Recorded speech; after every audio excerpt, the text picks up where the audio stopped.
Ultimately, my values really stem around fairness and making sure that people have a opportunity to thrive and be able to access things in a way that means that they can be whatever they want to be. So I worked in finance and I loved it. When I started off in finance, I started at the most junior level. And by the end of my career within finance, I was managing a team of 60. Regardless of what you've done, what you've come from, what you've been through, you had a plan. You didn't know what that's going to look like, but you had a plan. I think I always knew there was more, but I didn't know what that was. When I look at the younger Joanne, who was in that space of shame and carrying the weight of the world, to the new Joanne who's just unashamed, owning it completely, what's the difference between both of those two people? Probably age.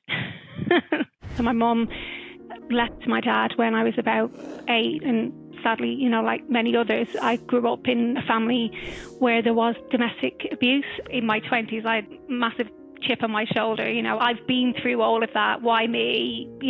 This is so hard. Look what's in your own sphere of influence. You have to go through that process, and all of us, every single person, will go through different things in their lives that will cause them hardship, because I refuse to feel shame for something that I have no control over.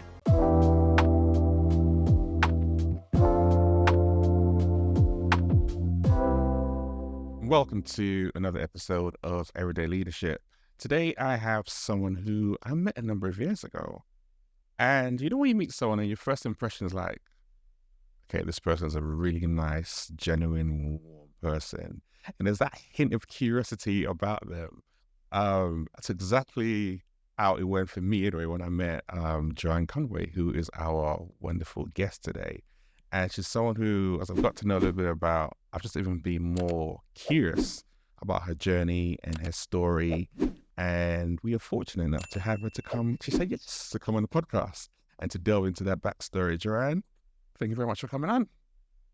Thank you. Thank you so much for having me. And likewise, I think when you meet somebody, you can tell instantly if you've got that similar values and mindset. And certainly like the conversations that we were in and even just the groups that we were with, you could just tell and feel that energy. So yeah, I'm really, really pleased to be here.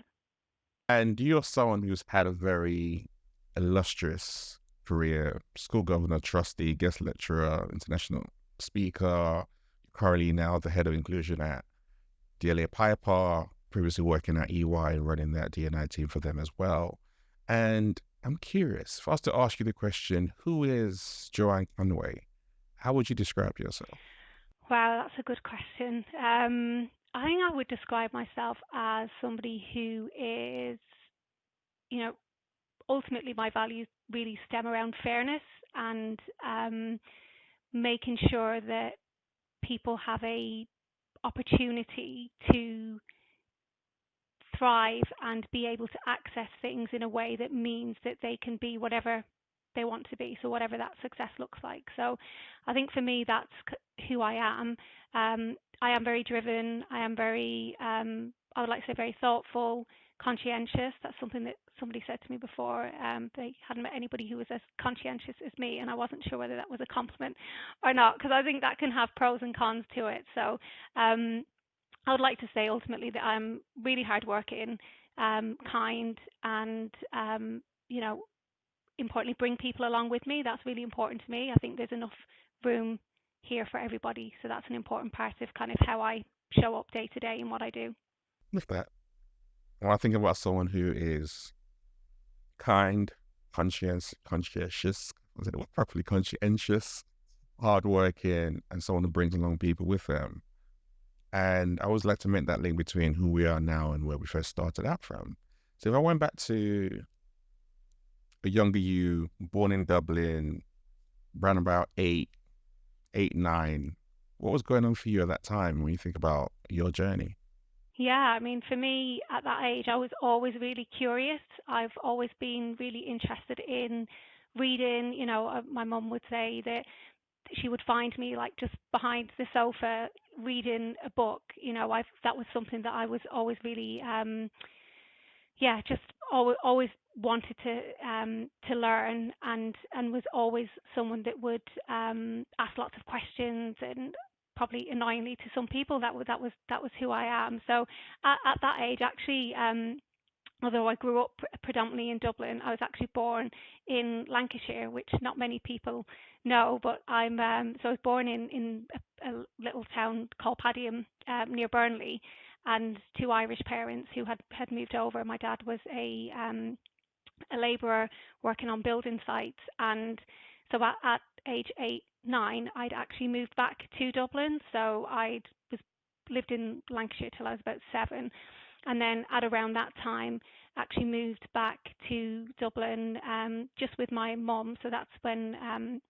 I grew up really as a single parent. So my mum left my dad when I was about 8, and sadly, like many others, I grew up in a family where there was domestic abuse, and that was one of the kind of the big, I would say, not that I knew that at that time, obviously when you're 7 or 8, but it was definitely one of those pivotal moments in my life that you really look back on and see that shaped who you are, how you respond to things, what your values are, what's important. So at age 8 and 9, I was living in a council estate in Dublin with my 2 sisters and my mum, and probably out kicking the football around. That's what I loved doing. There was loads of every house had a couple of kids that lived in it, and you would call in for one friend, and if one wasn't in, you just moved on to the next house, and you kept going until you picked up a few friends. And so I was probably either reading a book or kicking a football. No, when you describe it like that, I call them the good old times. I think it's so different now for kids nowadays, where it's like, oh, you can call someone on your mobile phone, you arrange to meet up. Back in the day, just go out, you knock on doors. That was that was the fun thing. You don't know what's going to happen, but you're always going to have some fun. Yeah, and you have people from all age groups. You would have like 4 or 5-year-olds, and 7, 8, 10, 12. Like everybody would be out. So I think that was it was a really good times. Did you have a favorite book that you like to read at that point in time? I loved to read 𝐤𝐸𝐤𝐿. I loved that book. Yeah, it was. I loved it. I loved all of I loved Roald Dahl, 𝐤𝐸𝐤𝐿. Any books. I would read anything. I don't know. I put a post actually about this the other day on LinkedIn, because you have this memory and you can't remember, like, is that just something that happened where you lived, or did it happen in other places? But we used to have this mobile library that would come around to the estates, probably it's a great idea to create that access for people that might not ordinarily get taken to a library. And you never knew when it would come. I'm sure they did have a schedule, but none of our parents would ever be like, don't forget your library books today. So you'd just walk past and you'd happen to see this big bus, which was a library, and I would be so excited and run back and try and find my library books, probably stashed under my bed or something, to bring those back. So whatever I could get my hands on, I read. So someone who was such an insatiable reader, and sounds like school was a place that you enjoyed, and you had that thirst for learning. You moved to London and you struggled in that change. We saw you end up dropping out of school. What was that for you? What was that like for you? Because it's just reading such a part of who you are. Letting go of that part and stepping out into the wider world, that must have been quite a hard shift for you to make mentally. Yeah. I mean, I loved when I was in school in Dublin. I was top of my class. I was, getting A's and B's. Don't get me wrong, I was still one of the chattiest ones in the class, and getting in trouble for that, but they couldn't really give out too much because I was getting the grades. But when I was probably about 14, which is quite critical age when it comes to exams and getting ready for that kind of next step, my mum actually decided to move back to London and move back to my dad. So that was so I hadn't actually lived with him for 7 years. I'd probably seen him once a year, maybe twice a year over that time. So moving back there, I think having that change of family circumstances, as well as the education system just being so different between Ireland and the UK, that you lose your friendship groups, you lose that connection. We didn't have mobile phones, so you didn't have that kind of. So I really missed my friends and my family back in Ireland, and I found it really difficult to adjust. So yeah, I think that's one of the things that I really, I guess, attracted me to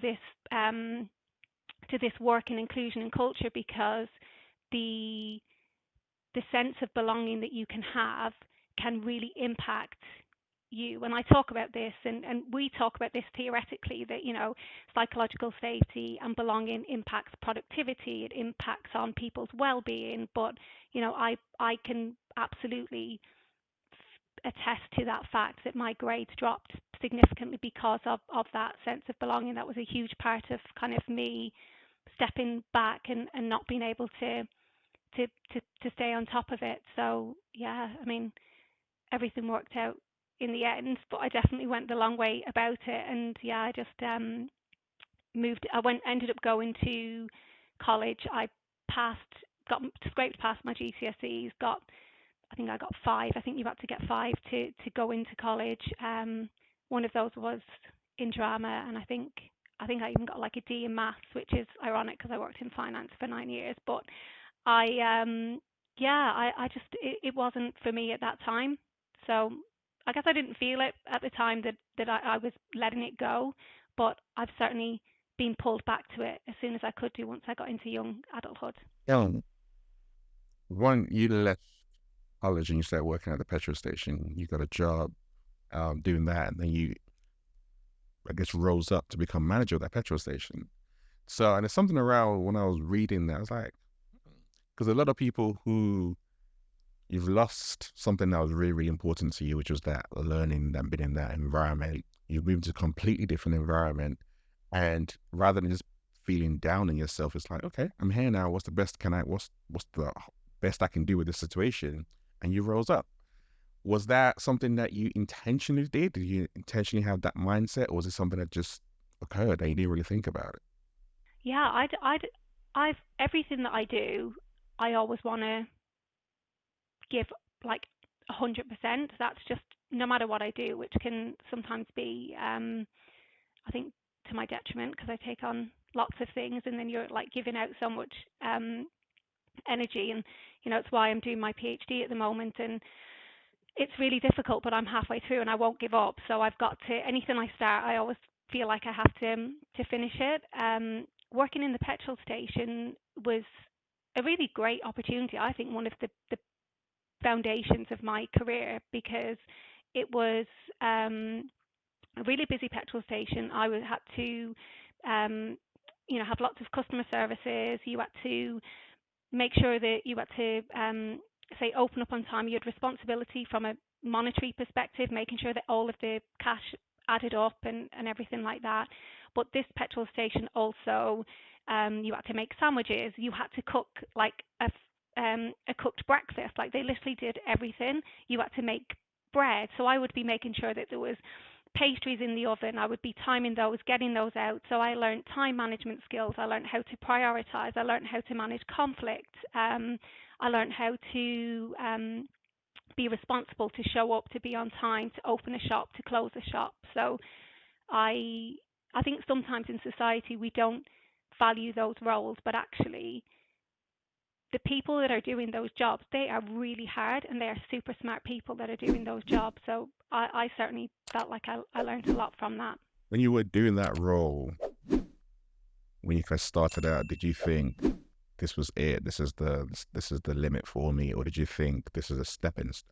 I think I always knew there was more, but I didn't know what that was. So I always had this, like, kind of, even from being really young, I would think I'm going to create a life where I feel content and safe and secure and happy. And that wasn't necessarily a particular job or, a set amount of money that I wanted to make. It was never about that. But I just always had this ambition that I could do more, but I didn't really know what that would be. And I definitely didn't have people around me saying, why don't you do this? Or have you thought about that? Or you could go back to college, or you could thinking about an apprenticeship. I just didn't have that. So I think that's quite difficult, which is why I do a lot on my socials and just even reaching out to try and kind of bridge that gap, because we don't know what we don't know. So I definitely didn't have a grand plan. What happened when I worked in the petrol station is that somebody came in that was a recruiter where I lived in Ireland. There was a big industrial estate, and they just opened up a big it was GE Capital Bank actually. So they just opened this big call center, and they asked me if I wanted to go to like a induction day or to try out. And I said, well, I don't even have a CV. I don't know what that is. And they said, well, I come in here every morning to get my coffee, and I see how you organize everything here, and I see how you have customers. Like, that's all you need. You don't need to have anything else other than what I see you have.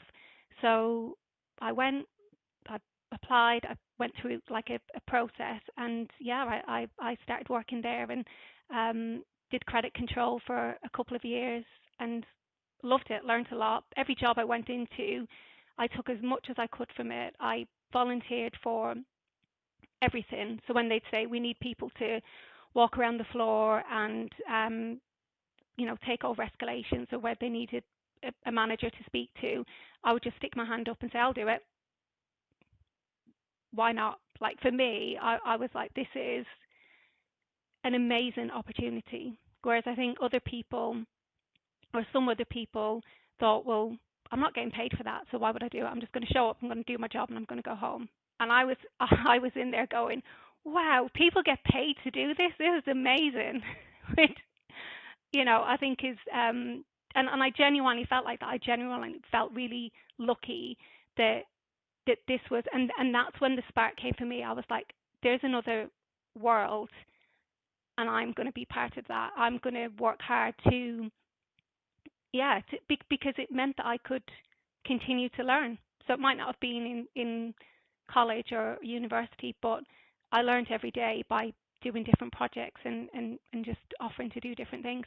So that was you were able to make that connection back. I think a lot of times when we lose something, we focus on the thing that we lost rather than ask ourselves, what is it that around that thing that I really enjoyed?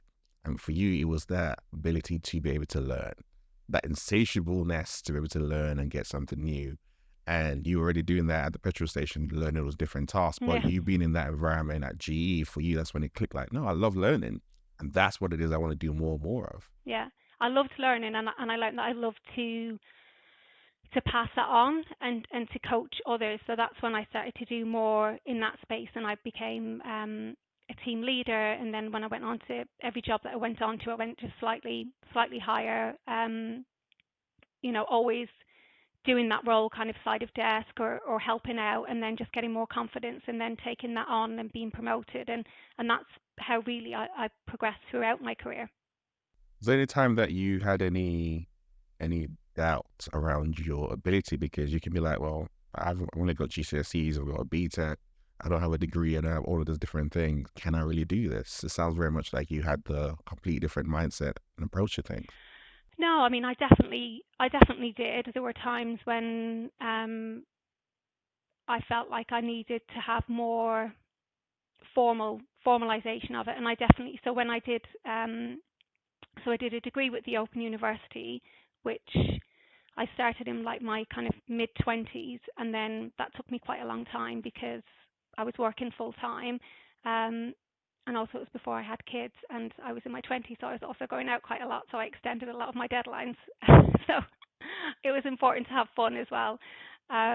So I did get my degree in psychology through the Open University, but I felt like I didn't get a chance to kind of really do that, like in the lesson kind of learning. It was really hard. I did as much as I could with that degree.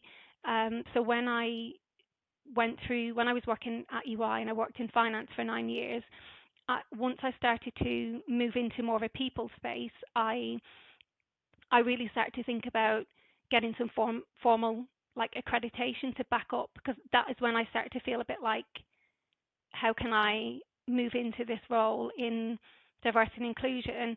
And I've got all of this lived experience. I've got all of my finance, which is, gives me that business acumen and the strategy and the change management. but I really wanted to. I felt like I was missing that kind of formal education, so I went back and did a master's in HR management and development, and I did that in night school for 2 years when I was doing when I first got my first job in DE&I. So that's kind of where when I went back into the classroom and realised that I really loved it. Did that. Said I wasn't going to study again because it was so hard managing work and study. And then 2 years later, I started my PhD. No more. I said to my husband, don't let me do anything else. This is it. Once I'm done, if I mention it, shut it down. Went from working in finance for 9 years to moving into that D&I space. You would have faced, I'm sure, some setbacks and some people saying like, this are two completely different worlds. How can you go from one to the other? How did you navigate that and not let that get the best of you? Yeah, while I worked in finance, I did project management type roles. So I was managing their working capital, working with the leaders and the accountants really to help them manage their revenue and their book of business. And so there was a lot of people skills involved in that. There was a lot of influencing, a lot of just kind of emotional intelligence and understanding how to really work with people. So I worked hard to kind of to demonstrate that. And then I also took on a side of desk role. So I went, I'm like I said, I'm very, very curious. So as soon as I found out that I could actually move into a formal role within talent. So I worked in finance and I loved it. I worked, when I started off in finance, I started at the most junior level. And by the end of my career within finance, I was managing a team of 60 and was responsible for the whole of that department across the UK and Ireland. So I was really, really proud of that. And I did that based on building relationships, building trust, credibility, understanding the business and really leveraging that. So I did all of that without any finance qualifications. I'm not accredited from a finance perspective, but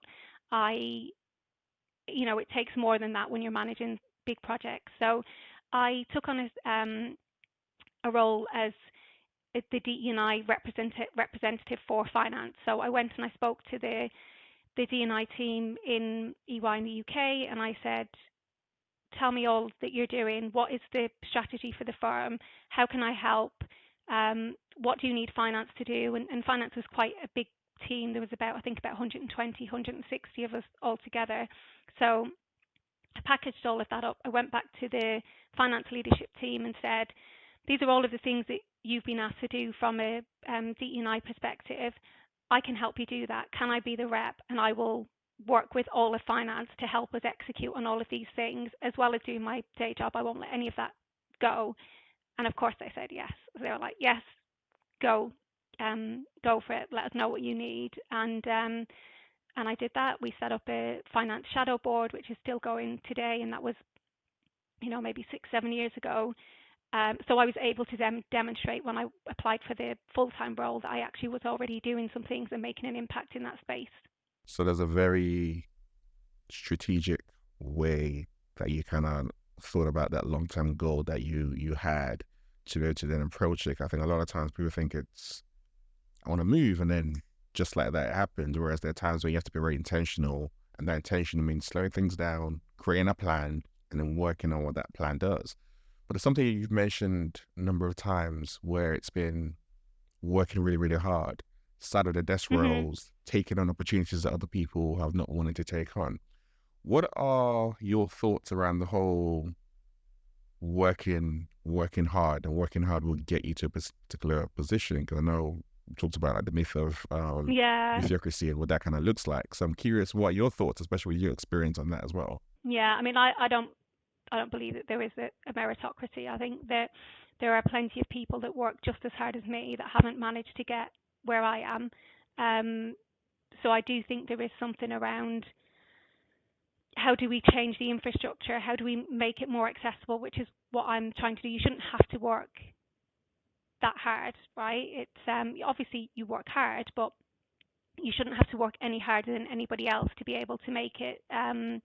So yeah, I think that worked for me, but I'm also really cautious around people saying, well, if Joanne can do it, anybody can do it, because that's not the same. That's not fair. Everybody's circumstance is different, and you and there is an element of who you get access to and the sponsors that I've had and the mentors that I've had. So there is a bit of that. You work hard, but sometimes it is about who sees you, who you manage to build those relationships with, and that's not going to be the same for everybody. So yeah, I do think it's, and also, you know, working too hard isn't always the best thing for you long term. So like even now, you know, people say to me like, when is it going to be enough? And that's hard, because when you come from a place where, you know, from when I was 6, 7, like I knew that what I needed to do was always going to be on me. There is no backup plan. There is nobody else that's going to say, I'll pull you out, or I'll give you this, or I'll help. Like it's on me. And I was always very conscious of being able to do that and really create a foundation for my family and for my children. And I'm really, really proud of that. But it then becomes hard to then say, okay, right, we're good. Let's not do the 10 million things. We can just do a really good job. And that's the balance.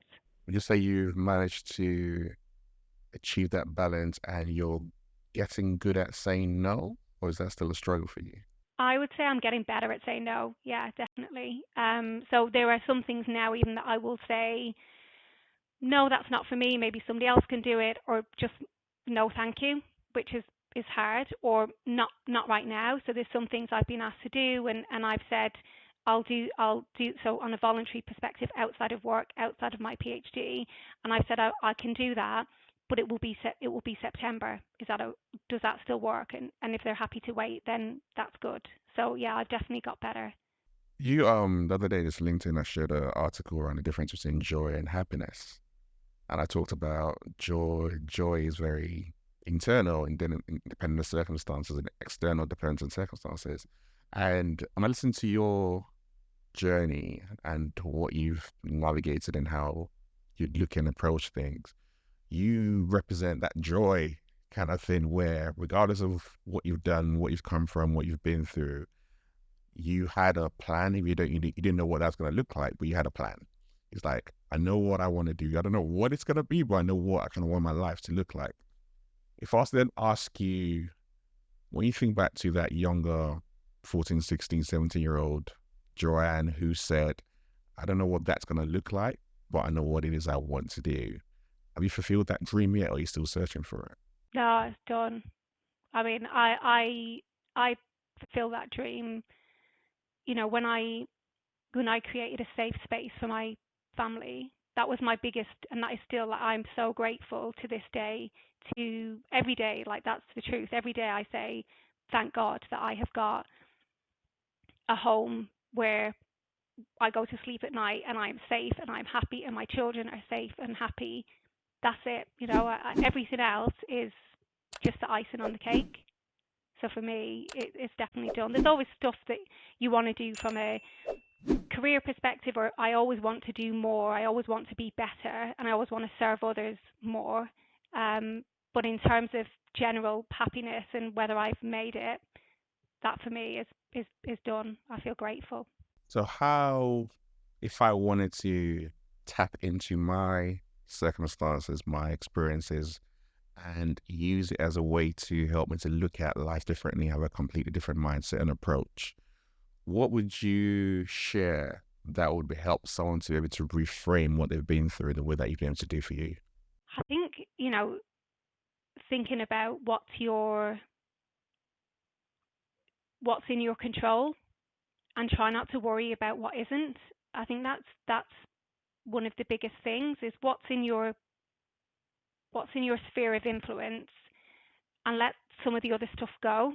I think sometimes you can't change the past, and you can only deal with what you've got. So that's the way that I have done it. There's some things in my life that I've just gone, okay, that is what it is, and you can't look back, you can't change it. It just is what it is. But what I have right now is this, and taking it step by step.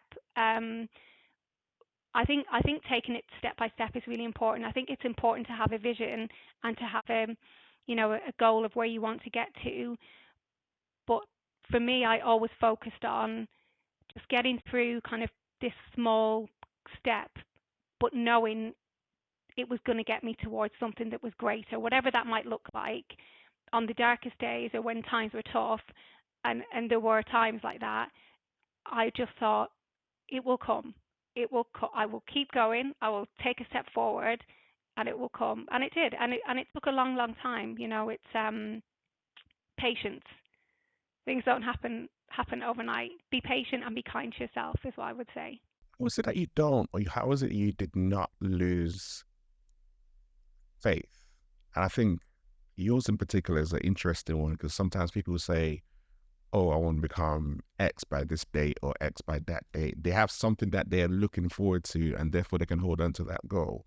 You said that you didn't even know what that goal really was, but yet it drove you forward. So how did you keep the faith and have the patience and the resilience and determination just to keep on stepping forward? Because for me, there was no way that I was going back to a life that I grew up in. There just wasn't an option for me. So whatever else was out there, it just had to be better than that. So I think I allowed myself that. Maybe for some people that probably felt small, but for me, that was the biggest thing for me was to do that. And whatever that looked like, it looked like.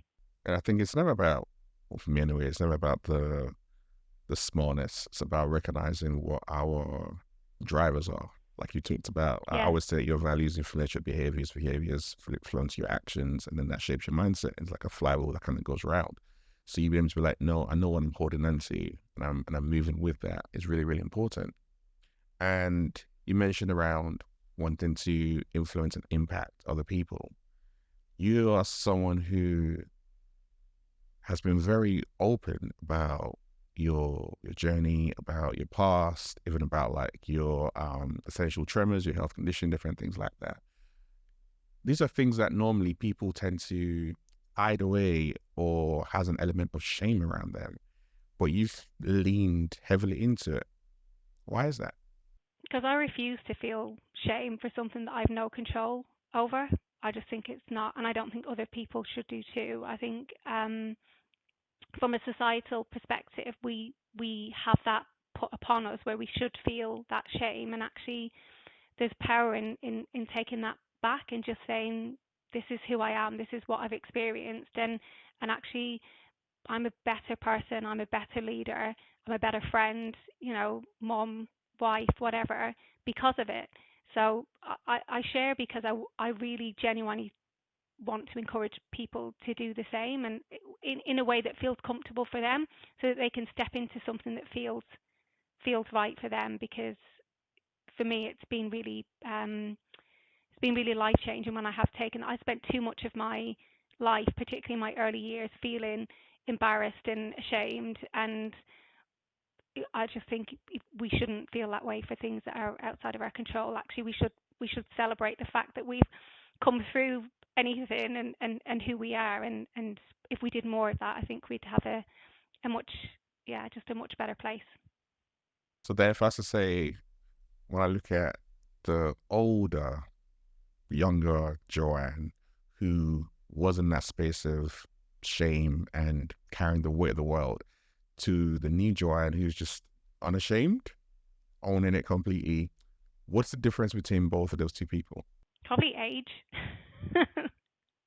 I think that's, and don't get me wrong, I in my 20s I had massive chip on my shoulder, I've been through all of that. Why me? This is so hard. So I don't want it to come across as being really preachy. Like, just get on with it and just look what's in your own sphere of influence. You have to go through that process, and all of us, every single person, will go through different things in their lives that will cause them hardship, or that they will gain power from, or that they will just really be able to.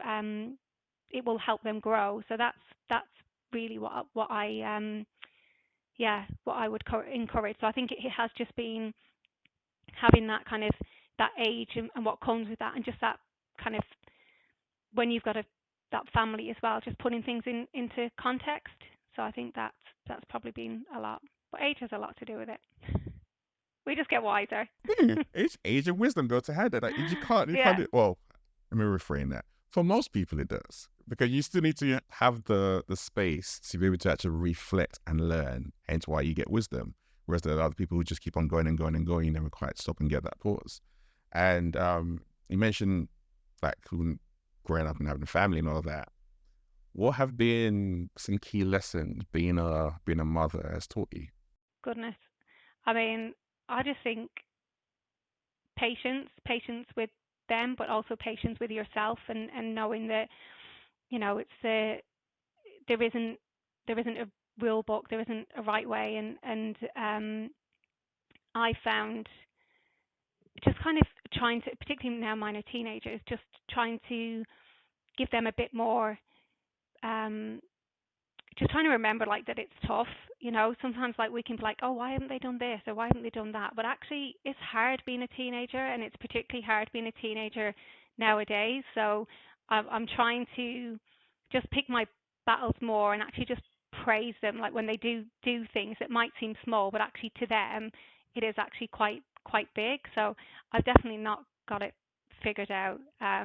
But I think try not to feel guilty about when you spend, because you can spend time at work and you feel guilty, and then what I found is that my career and having a career that's given me purpose has meant that I have been a much better parent.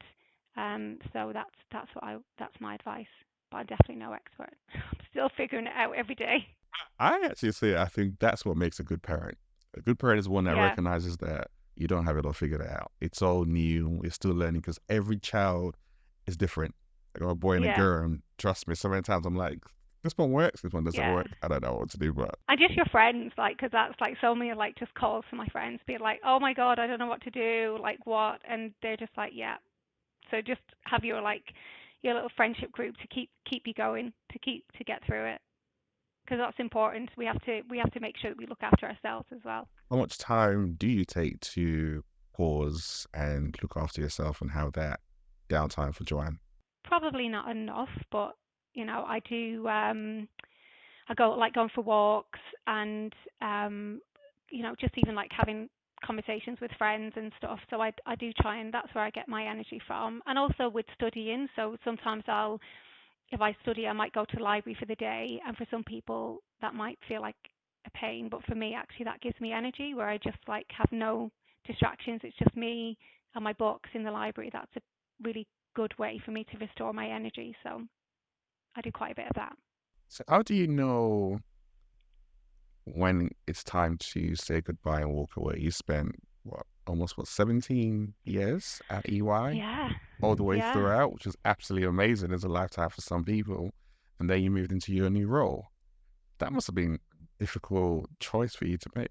Yeah, massive. I mean, I grew up at EY. You know, I joined as a young, kind of early 20s, no formal education. I hadn't completed my degree at that point. I had no husband, no babies, I've been through so much and learned so much, and been really grateful. There were, some times where I had just things going on, and they were really, really supportive, and that's why I stayed so long. So I still very much love for the company, and in contact with a lot of my old colleagues and friends, but it just felt like it was time to do something different and to have a change. And speaking to DLA Piper, their values really aligned with mine, and I could see that there was work that could be done, and that I could make a real impact there, which is why I've moved. So yeah, I'm really excited to see kind of what the next couple of years are going to bring. And my PhD is based in professional services. Excuse me. So I'm luckily for me, I can straddle then across the law industry and the legal industry and the accountancy professional services firms as well for my studies. Yeah. So I don't know when the answer is. I think for every individual, it is really different, and it's something that you have to make for yourself. But I would say that just trust in yourself and take the step, because I think sometimes we're a little bit afraid of taking a step, and you don't have to take a leap or, like a big step. You can take a little step. So enough that you feel, that you're learning and that you're stretching, but not so much that it's terrifying.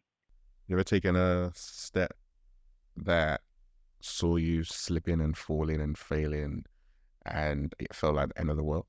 Oh God, yeah. I mean, yeah, definitely. I mean, there's been, particularly I think in like when I was moving from finance into um into DE&I, into the talent space, I applied for lots of roles within EY at that time to try and kind of move into that space, and was unsuccessful.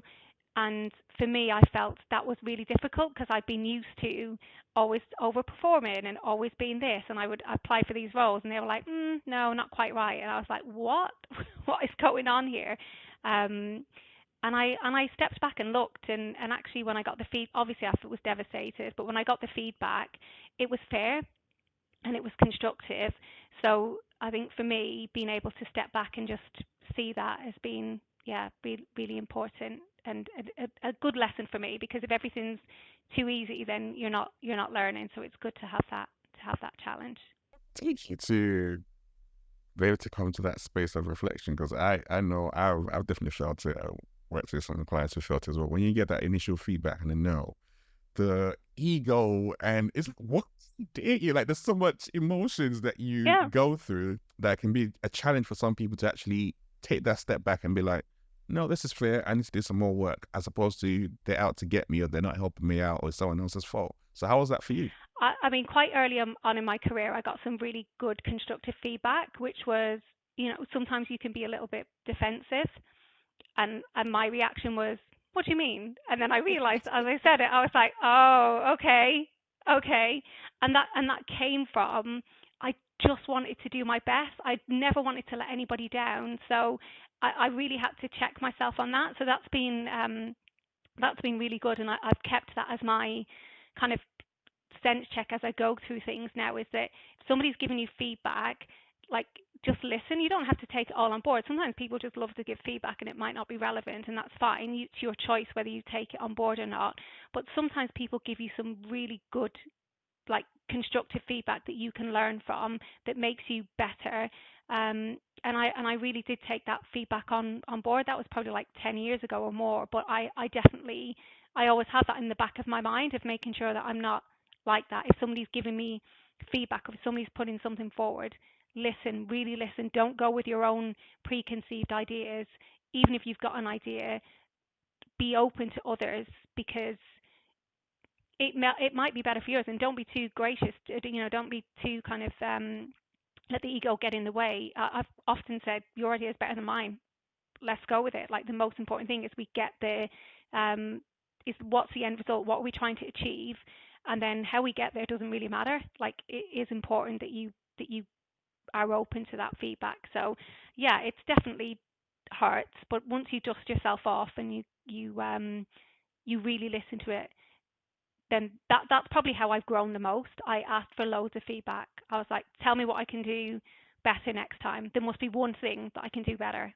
And that has helped, because it gives people that permission, because people can feel uncomfortable about telling you where you haven't done something right. So offering that out to them and saying, it's going to really help me if you tell me one thing I can do better. And then people are like, oh, okay, it's going to help you then. Yeah, here, actually, you didn't do this great, or this could be even better if. You're someone that's found it easy to build trust with people, because for people to be able to feel safe enough to give you that feedback, means you have trust, psychological safety with different bits and pieces. So that's something that you have was done really, really well, or something that you had to be intentional about when you're working with either colleagues or teams you've led in the past? That's one of the things that I pride myself on. It's one of my strengths, is I do build trust quickly. And I do that through sharing. I think, through being vulnerable as a leader as well, being authentic, doing what you say you're going to do, meaning what you say, following up with things. So building trust quickly is something that I think it's one of the most important things that you can do as in a team.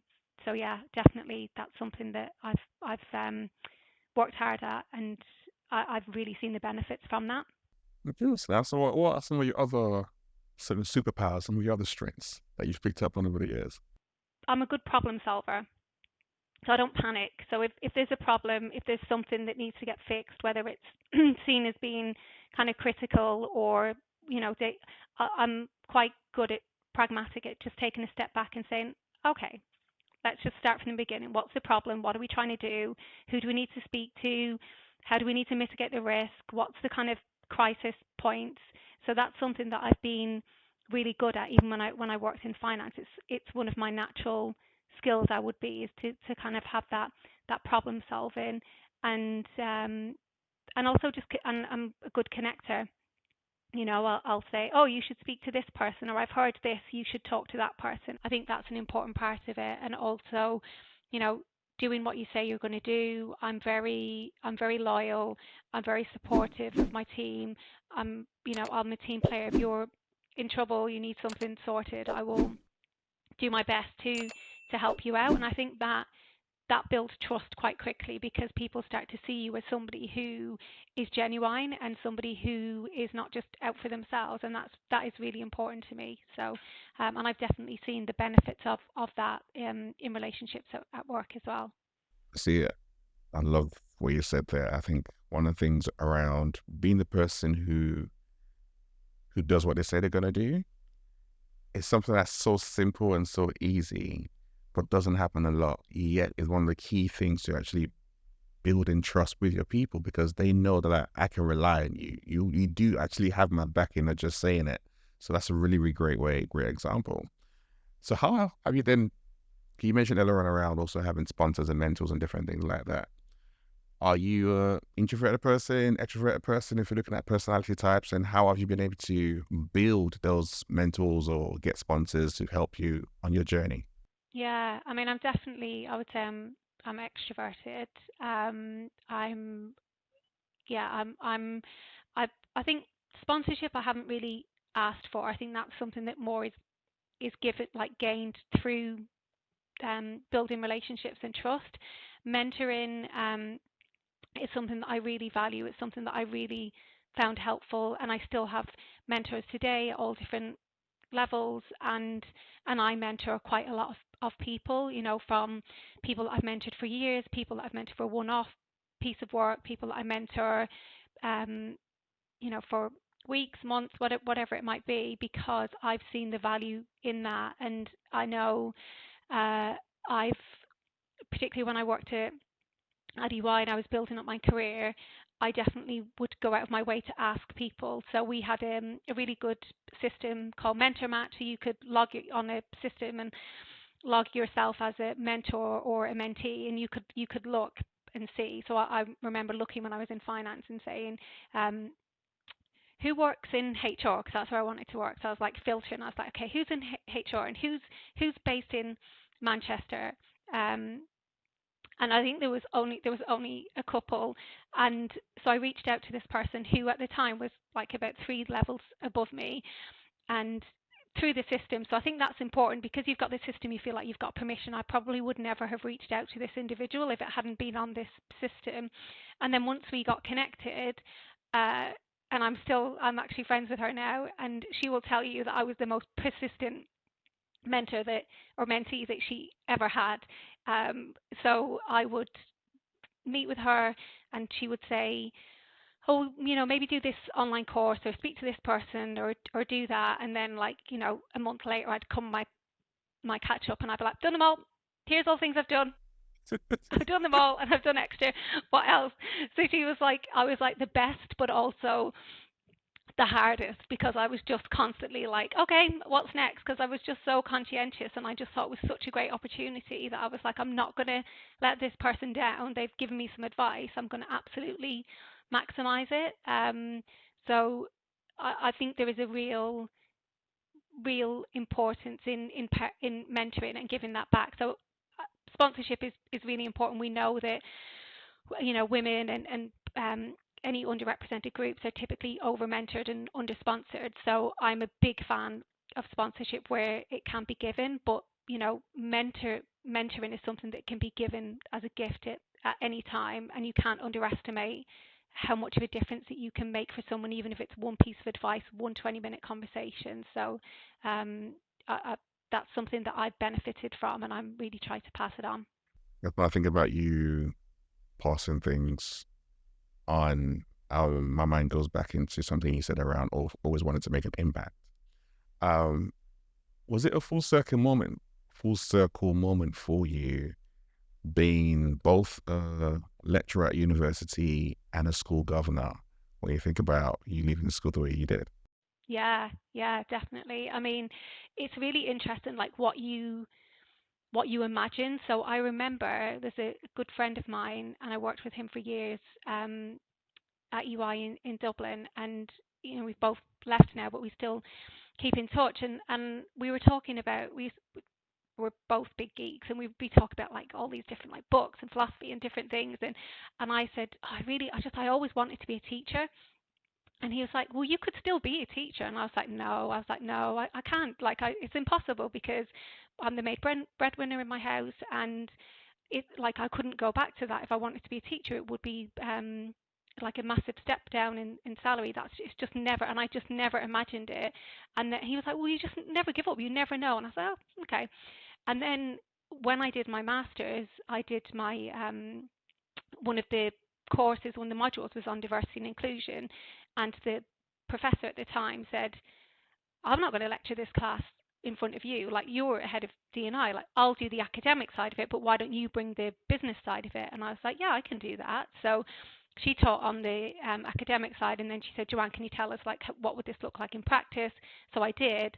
And then that's where she was like, when you finish your master's, you should think about teaching a module on this, and I did, and I got I know it's like cliche to say your dreams can happen at any time, but I was in my 40s. I was like full sure that I would never get to be a teacher, so I was I was absolutely thrilled. And sometimes it happens in a way that you don't expect it. So I'd imagined it in this really linear, having to go back to school, retrain as a teacher, working in a primary school, and actually I had this other opportunity that came up in a completely different way. So you just never know what's around the corner, and kind of what step as you move forward, what it's going to open for you. So you've achieved your dream of being a teacher or a lecturer. You've created an environment for your family that's sustainable, that's amazing, that's different to what you had, which is what you said you wanted to do. Are there any other dreams or goals that you still want to accomplish? I think, I want to finish my PhD. That's something that I definitely want to do. Hopefully next year, I'll be finished that. So, Dr. Conway, that's probably the next dream. Right. Yeah, that's the next one. Although my teenagers remind me I'm not a real doctor. That's fine. So I think that, and maybe definitely like to publish an article in an academic journal. That would be amazing. So yeah, I've still got some things that I want to do. Do you ever write a book? Yeah, possibly. We'll see what comes out of this out of this PhD. I mean, literally the submissions that I've been making on this, it's pretty much would probably be a book in itself. So yeah, maybe. What's some of the things you're hoping to gain personally from doing the PhD, and then to pour out into the world through the research and what you're going to create? That's a really good question. It's the some of the things that I've seen around how the distribution works, around wealth, around health, around education, around work opportunities, is something that I've always felt really strongly about. How do we redistribute that, and how can we really make an impact that's tangible? So that's why I did it. I was really interested, particularly on the topic of privilege and inclusion, on why, if people really understand how we are all privileged, all of us has privilege and all of us lack privilege. It's a social construct, and it will change depending on the circumstances that we're in. So we all have it, and we've all lack it in different ways. And if all of us understood that, then would we be able to look at things in a different way? So would we be able to, coming back to the piece where I said, you know, knowing, being able to take feedback and being able to be reflective and being able to say, actually, do you know what? I probably could have done that differently. Imagine a place where everybody understood that we all have different amounts of privilege, and we have an opportunity to make sure that we redistribute that so everybody has, equal opportunities, which results in equitable outcomes. Imagine when people look at the way that they set up a system in work, or they design a program, or they think about something that they think, I'm not sure whether that will work for everybody. It might work for me, but have we really thought about how this will work for people that are not like me? And what can I do then to just change that? So it's not about giving somebody extra, it's just about how do we make sure that when we're doing things from the beginning, that we're doing them in a way that will be more accessible, more equitable to all of our employees, all of our communities. That's really what I want to, the impact that I want to have. So if I can provide the evidence and come up with a framework that's practical and easy for people to really go through that process, and then have that empowerment to be able to make real differences in their lives and in the workplace, then that's what I want to achieve. So wish me luck. I don't need to wish you luck. I know you're going to be amazing at it because you have that insatiable thirst to actually get this out into the world. When I listen to you describe of the reason behind the rationale for you, it also very much, and this is just to me, you can correct me if I'm wrong, sounds very much like utilizing what your experiences were and being able to, you almost have this cliche, diamonds made by being refined in fire and all that kind of stuff. It sounds very much like that. It's, what you went through, and you can take that experience and actually create a framework that other people can be able to walk through a lot quicker, to see themselves and then come out on the side a lot quicker than you had to go through without some other challenge that you went through. And that for me, I think is such a important and beautiful experience of just refining ourselves as human beings and refining our experiences as human beings, and then being able to pour out something different into the world to help other people live different lives. And it's powerful. Yeah, that's what I'm hoping to do, and that's what I will do, and that's and I think that I'm in a great position, and I am in a position of privilege, actually, in the role that I have, the networks that I have, the exposure that I have to different groups, to be able to use that platform to influence change for real good. And that's what I really want to do. I guess my last question to you would then be, how do you define leadership? Leadership for me is about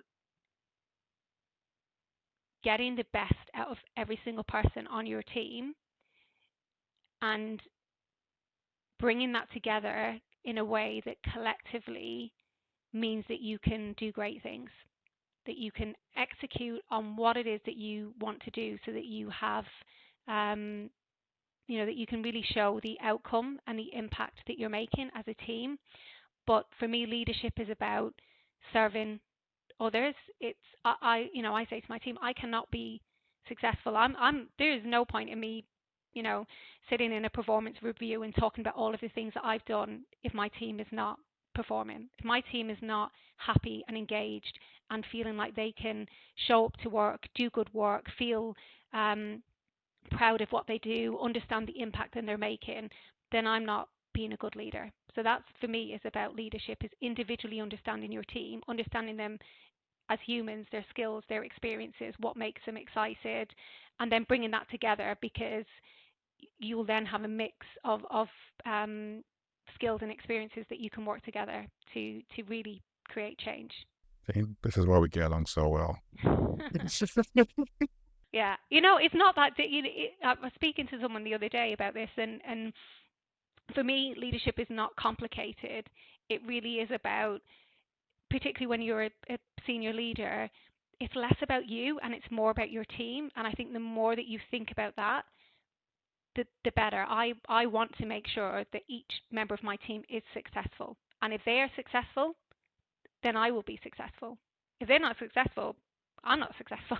So, I think we don't need to overcomplicate it. It does take time, energy, and you have to talk about things that are not just deliverables. People wonder why their teams don't perform but don't actually put in the work to just really get to know them, because if you don't know your team, then you're not going to know what's going to get them motivated. And then, so you shouldn't be surprised if things don't work out. So I'm a big fan of investing, set the foundations, and then you will reap the benefits. And I've seen it time and time again. It takes time and sometimes can feel painful in the short term, but it's so worth it. 100% agree with that. This has been a pleasure. Just your journey, unpacking your mindset, your mentality, how you just navigate it throughout the different obstacles and hurdles all the way throughout to what you're doing right now. For me, there's a lot of takeaways from this that I know I've definitely taken away, and other people listening to will be as well.